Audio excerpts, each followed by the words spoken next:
Hear that sound? That's the sound of turkeys.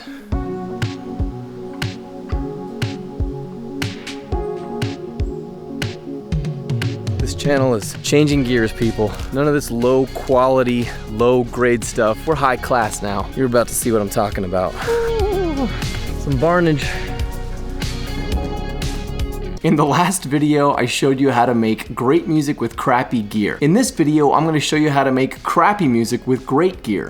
They sent me an actual Neve 1073 preamp. This is really happening. I got my box opener. This bubble wrap, premium fantasy. special. Oh, a box within a box. Thank you, Sweetwater. Too special to just put in a box.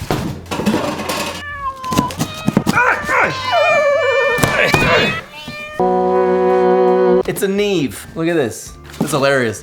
This is the most expensive piece of gear I've ever laid my eyes on. They're already trying to sell me this like board. It probably is $400,000. They're targeting me. They're like, if you actually bought this thing, you probably want to buy our spaceship. Don't nobody need that. There's actually no smell, which is, it's heavy. That is freaking nuts. You know what? This is like the type of thing where even if you didn't do music, you'd be able to look at it and be like, this thing's nice. This is a quality piece of something. Neve 1073 SPX. Let's stick it in the rack. So this is the current iteration of the rack. We got the Warm Audio WA-MPX, which is a tube preamp. And I've been using this thing exclusively on bass since I got it. And what I do is I put it on the tape saturation mode. Awaken the beast, the tone beast. This is just, I've had this thing for a while now, and it just adds a certain 3D-ness to everything. It just makes everything sound 10% better. I don't know why, it just does. I need the screwdriver. The screwdriver. A pirate walks into a bar with a steering wheel coming out of his pants, and the bartender says, "Hey pirate, do you know that you have a steering wheel coming out of your pants?" And the pirate goes, "Arr, it's driving me nuts."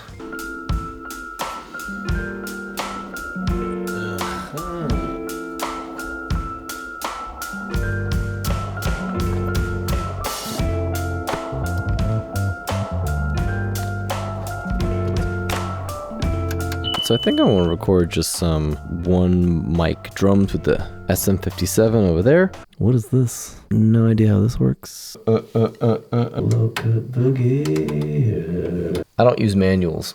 I just mess with the knobs. What I'm doing is I'm dipping the mid-range all the way as much as possible. So I'm just gonna sweep through it so you can hear what those options sound like. All right, here's no mid-range cut.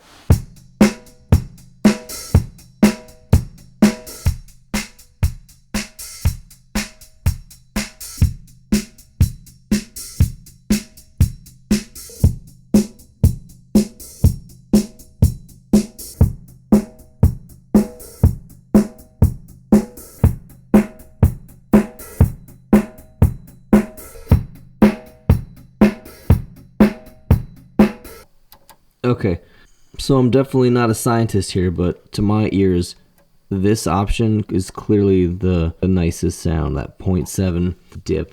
And I might use that moving forward right in the crotch position. My snare is right about there. It's like EQ, overdrive subtly, musically, and compression all in one.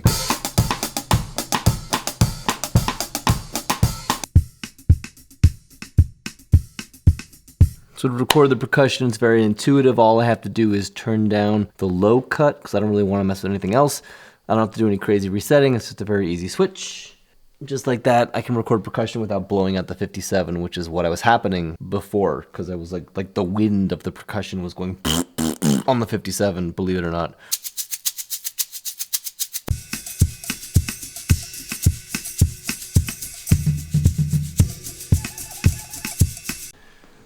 So what we have here is a pretty beautiful 1950s Goya classical guitar. I think this was about 500 bucks, but it sounds, you know, it's out of tune, but it's got a really cool sound. So let's give it a shot. So we're going to use the Audio-Technica AT4040. Really good workhorse microphone. If you're used to like the $100 range of microphones, this is like a little step up. It's just a very good value microphone, Audio-Technica AT4040. Very commonly with acoustic guitar, what I will do is chop some lows. So in this case, I'm going to just chop it around 80, just around 80. What I'll do with the mid-range is I like to scoop around 250. Since there's no 250, I'm just going to go right around 320. I always like a little bit more high-end, so there's already some high-end added. I'm going to need some phantom power. Boo! All right, let's try to give this a shot.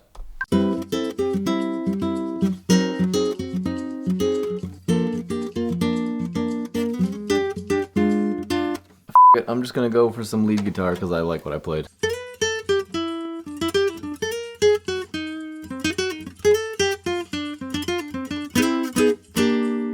All I did to get a different tone was I just affected the mid-range a little bit. I increased mid-range and I swope it to a different place. Not the best shit I ever played, but I just want to move on, lay down some bass. Here we go. So for bass, we got to unplug that microphone, put into the DI position, and then I want all the EQ off. I don't want any high end added, any low end added.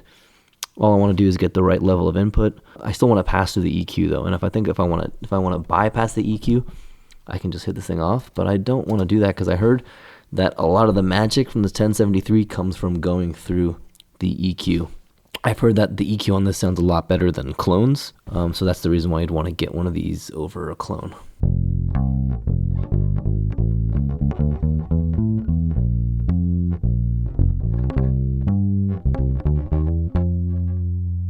I think where this thing might really shine is on vocals. I never do vocals, but I'm just doing some like some harmonies on this, and the Neve 1073 really shines on vocals. It's making my terrible voice sound good and oddly in tune. There's no auto tune, and it's just sitting really, really nice. So check this out. First chord.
Yeah, it just sounds f***ing amazing on vocals. Like that's the preamp. That is 100% the preamp. If you're a singer, there's literally, all I'm doing is hitting the EQ and there's no high end added, there's nothing added. I'm not even pushing the pre. I'm not sure how the final mix is gonna turn out, but at the moment, I'm using nothing in the box. All I did was go microphone to the Neve 1073 to my DAW. I think it sounds very musical. I'm just, getting to know this machine. I can hear what they're saying about the harmonics, like driving it is pretty interesting. There definitely is a musicality to it. Do you need a $2,000 Neve? You might not need like 5 other preamps that are sort of mediocre. Right? A lot of people say, I want to buy a guitar and I want to start out on a cheap one and then build up to a nice one. And while that kind of makes sense, it almost makes more sense to just go out and buy a really nice Les Paul. Otherwise, you're sort of like losing value. Like cheap guitars, they don't really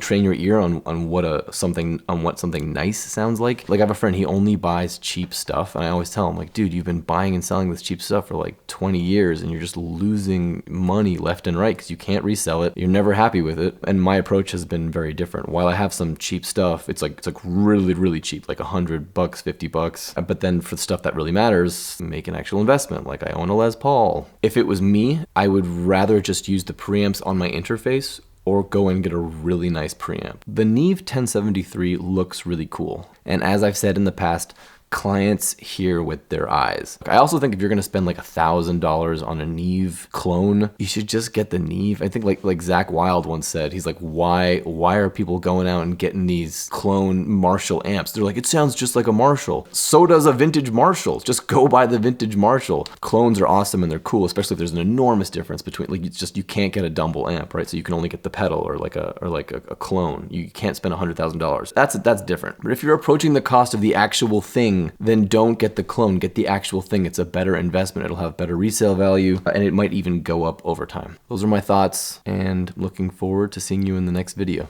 Like this. Use the heel.